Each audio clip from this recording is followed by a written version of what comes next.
The Democrats dropped their big October surprise, their ridiculous and beyond absurd fake news, early this election year because so many states have early voting and mail in ballots are the norm, and tens of millions of Americans have already voted. So, ordinarily, they would have waited until just a few days before the election to saturate the news cycle with their breaking news, which is just the same old recycled story from the last 8 years of them claiming that Donald Trump loves Hitler. And, well, many of them in the media know that this is just a complete lie and that they're catering to some of the dumbest people in the country, hoping to scare them into voting for Kamala or scare them away from voting for Donald Trump. Some in the media, others, actually are that dumb and drank the Democrats' own Kool-Aid, like Mika Brzezinski, who believes it. As important as Trump's fascism is, and is the lead story every day, his cozying up to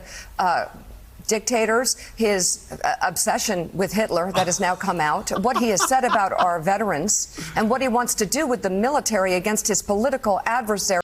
All fake, fake, fake, fake. It's all huge news. This is the future that we're looking at in the next Trump term, if there is one. But this is what voters know right now. We've heard this same story for the last 8 years, and we don't believe it. We don't care. Sadly, even Bill Maher, who is a broken clock, he's right every once in a while, but he appears to have stage 4 Trump derangement syndrome as well. Either that or he is a fantastic actor, but I doubt it. He's had 4 years of Trump. Yeah. Trump did not go after his political enemies with the Department of Justice. Right. That was Joe Biden and Kamala Harris. Well, we had Hitler in the 30s and things were okay, and then we had Hitler in the 40s and they got way worse. Oh, just because we had him. He hid his Hitlerism the first 4 years, and is going to come out in full force. He tried to do things like that. He tried to do dictatorial fascist things, and he was stopped. Joe Biden has flouted the law when it comes to these student loan giveaway programs. He's flouted the law. Supreme Court opinions that told him he didn't have the right to do it, and he openly said, I will get around the Supreme Court. He did it. He allowed our country to be invaded, et cetera, et cetera. And then he and Kamala Harris unleashed this Department of Justice against their political enemy, Donald Trump, their #1 chief rival for the presidency. After they encouraged and allowed millions upon millions of criminal invaders, including many convicted murderers from third world countries, to invade us. This is literally all we're going to hear for the next week and a half. And then, well, if he wins, for the next 4 years after that. As president, Trump praised Hitler. Take a moment to think about what that means. That means the Democrats are so desperate and pathetic. They don't have any policies, any policy proposals, any reasons whatsoever why anybody should vote for them. And so instead, they are going with the most insane, ridiculous smear campaign in American history. Oh, no. You think you just fell out of a coconut tree? You exist in the content. It isn't here on television. Mike, look at her. No. And while normal Americans are beyond disgusted with the Democrat Party's lies and the Operation Mockingbird assets sinking so low into dangerous disinformation with these smears, others, however, are upset at the mainstream media, Democrats, that they're not warning the American people enough about how much Donald Trump loves Hitler. Apparently Trump's is going to tape a thing with Joe Rogan. Do you think she should do that? Well, she was offered to do that and she chickened out. I think that she should keep calling Donald Trump a fascist. And I think that Americans need to keep looking at the rhetoric of Donald Trump, because I don't know why we're even thinking about electing somebody who's talking about putting people in camps. I don't know why why we want to elect somebody who's talking about mass deportation. I don't know why we're having this conversation about somebody who wants to terminate the Constitution to overthrow the results of an election. By the way, that's a fake news talking point from a few years ago when Donald Trump warned that the Democrats were terminating the Constitution. So, of course, they accuse him of doing the exact same thing that they are doing. We're supposed to be a patriotic country. Whenever somebody like Colin Kaepernick... We are a patriotic country, which is why we want to deport the millions of criminal invaders who aren't supposed to be here.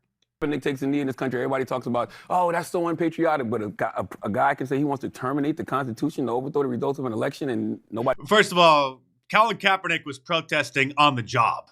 Okay, when you're on the job anywhere, there are rules that the business establishment has because they don't want to upset potential customers. So Colin Kaepernick was upsetting the customers, and so he got fired. Like even me bringing it up now, you brought it back to Kamala and Joe Rogan. Anderson? Yeah. Who gives a damn? Well, I mean, I think you give damn who's elected president, and yeah, I'm especially asking if that you. president is a fascist. That's talking about putting. He's a fascist, says Charlemagne.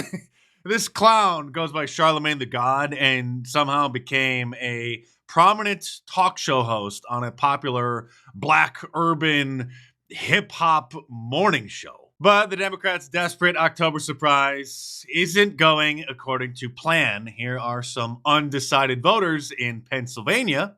I can't. I think part of the reason why I'm being pushed towards Trump so strongly is that I find that the Democrats and the left just keep going straight to Hitler all of the time with everything. So it's so exhausting. I think it just detracts from, it pushes me away from their position, and it's so hyperbolic that it makes it impossible to have good discussions. And I think it ruins the discourse. And they are obviously desperate, despicable liars. They are evil. Donald Trump is the fascist, they say, as Keith Olbermann tweets from his Manhattan high-rise apartment with his dozen cats. Quote, "We need to arrest and detain Elon Musk immediately. He is operating on behalf of Russia. Cancel all contracts, seize his facilities, lock him away in a military facility now, President of the United States, not tomorrow." Remember when Hillary Clinton called us all deplorables and how well that went over? Well, she hasn't learned from her mistakes because now she's calling us all Nazis because Donald Trump is going to be holding a rally in Madison Square Garden in New York City soon, where back in 1939, a group of German-American Nazis held a pro-Nazi rally there. And so now Donald Trump, she says, is reenacting that same rally. Okay. And one other thing that you'll see next week, Caitlin, is Trump actually reenacting the Madison Square Garden rally in 1939. I write about this in my book. President Franklin Roosevelt was appalled that neo-Nazis, fascists in America were lining up to essentially pledge their support for the kind of government that they were seeing in Germany. She is committing stochastic terrorism. She is hoping that someone will do something very terrible to the attendees at that event. And if, God forbid, anything happens, this creature is to blame. But surprisingly, one liberal lunatic who has come down with stage 4 Trump derangement syndrome is pushing back against the Democrat October surprise strategy of trying to compare Donald Trump as the reincarnation of the boogeyman. Michael Rappaport, who is some D-list actor who has been in a couple movies, little bit parts in movies, maybe some TV shows, best known for just ranting into his phone and posting the videos on Twitter. But here he is, surprisingly, very upset with their tactics. Stop with the Hitler shit.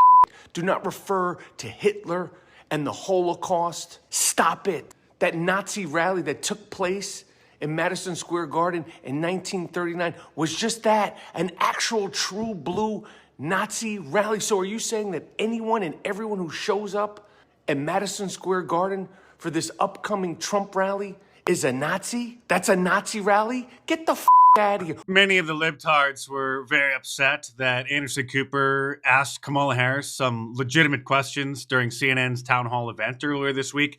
Check my previous video in case you missed it, where he not only asked her some real questions, but then when she dodged every question and spewed nonsense, verbal diarrhea, word salads, he would occasionally follow up with a second question and even a third, trying to get a concise or at least some kind of an answer out of her. You know what? I got so many, I don't look at comments about myself, but I was looking up some comments about my Grief podcast, and I came across this whole inundation from people who are Harris supporters saying to me online today, like, how dare you, what a betrayal that you would ask her these questions. No, and you I'm did like, your job. you misunderstand what my job is. I'm not on MSNBC, and no disrespect. What they do is they're very talented.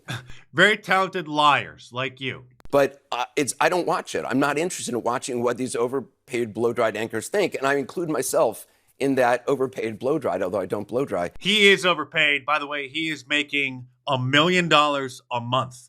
$50,000 per night. And when you sign a deal with the devil like that, you eventually always end up regretting it, which is pretty obvious in this case when he accidentally forgot that he had signed on the dotted line and accidentally acted like a journalist for a change. But I'm not interested in the anchor's opinion. I'm interested in facts and letting the viewers make up their own mind. So anyway, I'm sorry this devolved into something else. But this is Anyway, I'm sorry that I once actually had a soul, but it's gone now. And while I don't want people to get their hopes up too high and get too complacent and just assuming that Trump's got this in the bag, there is a possibility, if you actually do vote, and vote like your ballot casts the deciding vote, there is a possibility that Donald Trump could sweep all of the swing states and even win the popular vote. Trump may finally get his great white whale. Harris versus Trump national margin. You mentioned that New York Times poll, a tie. That's actually right in the middle of the spectrum when we're talking about recent polling data. You don't have to look very far to find Donald Trump ahead nationally. He was up by 2 points in the CNBC poll, up by 3 in the Wall Street Journal poll. Very close races within the margin of error. But then the same thing on the other side, right? You have Harris up by 3 points according to Ipsos. The Say24 YouGov poll, it's a bunch of academics, also has Harris up by 3. But the bottom line is, with the popular vote, which we really haven't focused upon, a very, very tight race, John. Fact is, Donald Trump is very much in a position he could win the popular vote, which, of course, is something he would absolutely love to do. And would be something very different than we have seen compared to last time and the polling compared to last time. Yes, and it would be a giant middle finger to the lying media and to the Marxist Democrats that we defeated Operation Mockingbird and we repudiate your communist crap. And the Washington Post just announced that they will not endorse Kamala Harris or Donald Trump. Of course, they're not making a presidential endorsement at all this election for the first time in many, many, many years, which has the editorial board furious. It has others in the liberal media absolutely furious. The editorial board actually put together their endorsement, of course, of Camel Face, but then Jeff Bezos, the owner of the Washington Post, the founder of Amazon.com, put his foot down and said they're not publishing it. They're not making an endorsement at all. I'm Mark Dice. Thanks for watching. Subscribe to my channel if you're new here. And if you're a regular viewer, please share links to these videos on your social media accounts. Give the channel a shout out and encourage people to come and subscribe because we're going to have to bypass YouTube's visibility filters and shadow banning manually. So thanks again for all your support. Stay tuned, and I will see you soon.